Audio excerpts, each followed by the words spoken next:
So Math just did a live and he said that it's a weird energy of not just putting blacks against Puerto Ricans, but West Indians and others too. They asked him in the comments to bring on Lord Jamar and Tariq Nasheed, but he said he's worried because it's a certain energy right now and he's not a full podcaster. He doesn't know how to hold back completely like Nori and Joe do, right? There we go, backpedaling. Got a moonwalk. He's moonwalking backwards. He don't even know how to dance. He's trying to moonwalk backwards after he's put his foot ready to moonwalk. Or he does the running man first and then he moonwalks. You know what I'm saying? Like, come on, man. But he was, during the live, he was choosing his words carefully. That's what Joe should have done. But during the live, he also said he's forever indebted to Joe and says how he would. He asked how would he look trying to stop Joe from speaking on a culture. We have to know now. See, this is real journalist works. If you ever interview Matt, you got to ask him, what made you forever indebted with Joe?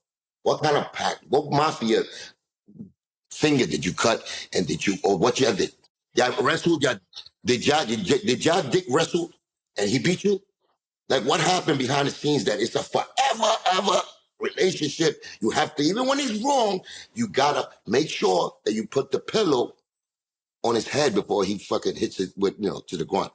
What was the pact that you done that you have to defend him even when he's wrong and he's disgustingly, blatantly rude and makes you look bad and takes you in an avenue with his words, unless... What did he do for you? Or you did for him? Did you go? Well, let me answer that. Was it a puffy party? Was it a puffy party? Y'all niggas met up?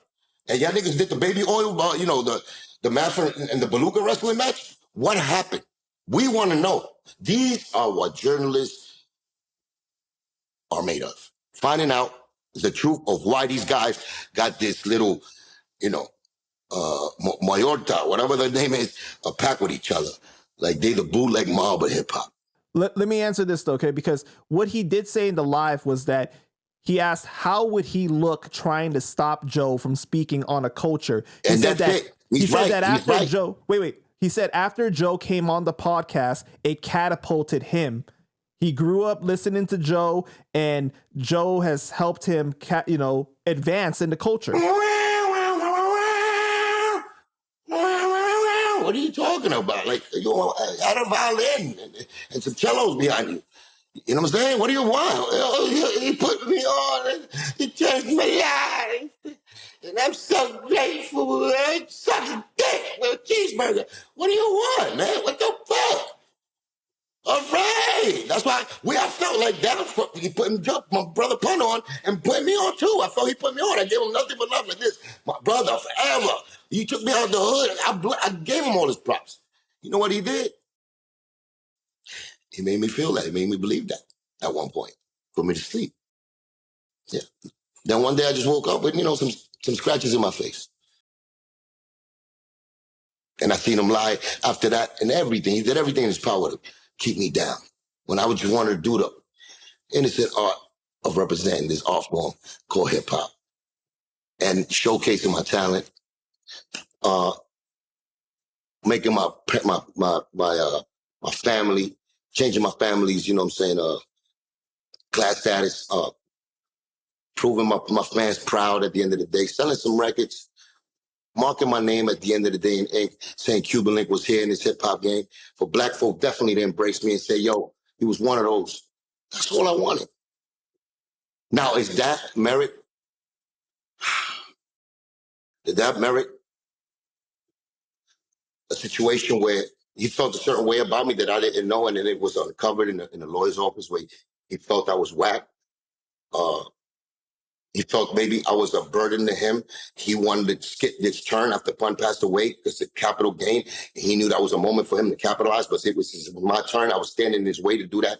And then out of nowhere, he gets the own team. He started telling my own team, the Terror Squad team back in the days that we all came up together. He started telling lies, and he paid certain people to make me look like I'm wrong or, to have his side instead of mine.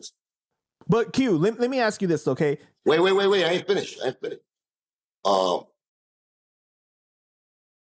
Me saying, you know what? If you feel that way about me, I try to go, legitimate on some business stuff, on some like, yo, my nigga, I was more disappointed in everything. If you feel this way about me, then you know what? All right, then let me my release now. I'll go do my thing some other place. And we leave the office with me, with him stating some facts to the point of after I leave, I got to give him a certain amount of money, and I okay with it and everything. We leave with a handshake, fuck it, you know what I'm saying? But I left disappointed, no doubt, because I didn't know he felt that way about me. But yet, in Jimmy's, that situation transpired where he thought he could take a punch at me while I'm stopping a fight, and I'm really on his side still. And I get up and I start rocking his world, because he didn't know he was really up against God's force. You know what I'm saying? So even on his betrayal there, when he swung at me first, he couldn't stop it, because once I jumped up, I destroyed all the devil's horns. I pulled the horns of his head. I did everything. I damaged the devil so much that the little demon behind me, that I wasn't, because, God loves things to be, noticed. Even, the underdog is going to rise up to the occasion when you got that force and the energy of God. To beat the shit out of him in front of his own people, one against all of them. Because at the time, that's what it was, and I didn't know. But after I got up, 2 seconds later, I beat the shit out of him with a 5-piece combination. Coleslaw, I told y'all, mashed potatoes, biscuit, and the macaroni and cheese. And then when that was happening, that's when the little hidden demon behind that nobody seen, came and did that. And then the actual guys that are supposed to be breaking it up, which are the people that work there, pushed me outside like that was nothing. Protected him. So it was all set up. Now, if I'm lying, I'm dying, I'm flying, never crying. But if I tell you that's true about something that I went through, and I keep telling you this for 20 years, it's in my book. Now, my warrior spirit, what I do, and my love for hip hop, I try to continue my career. And this dude sneakily still, just like he snuck me that day from me stopping him fighting another guy that he knew. Me over here thinking, you know what? I'm not even going to, I'm going to make my career, whatever. I'm going to settle it with him personally, because I'm taking it like a one-on-one, right? Whatever. You know what I'm saying?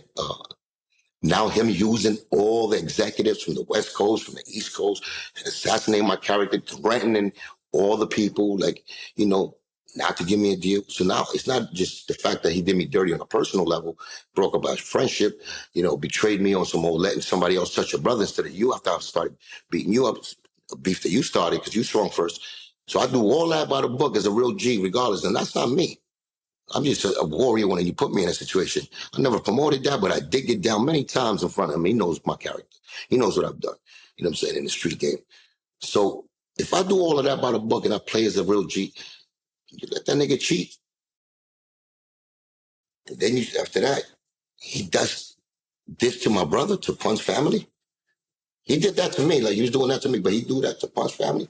Do that to Pun's son, not let him follow his dream and take the heir to the throne like he's supposed to from his father. Yeah, I let him get away with that. Just that. My shit is personal. But I got a right after that to speak upon it and tell you my truth. And my whole intention is to really put on the new artists, make sure they don't have to go through, because I have to take the OG seat now. I got to inspire, and I got to share my story with others to either, to warn them, to, when people tell me, yo, what's the message for the new, generation now?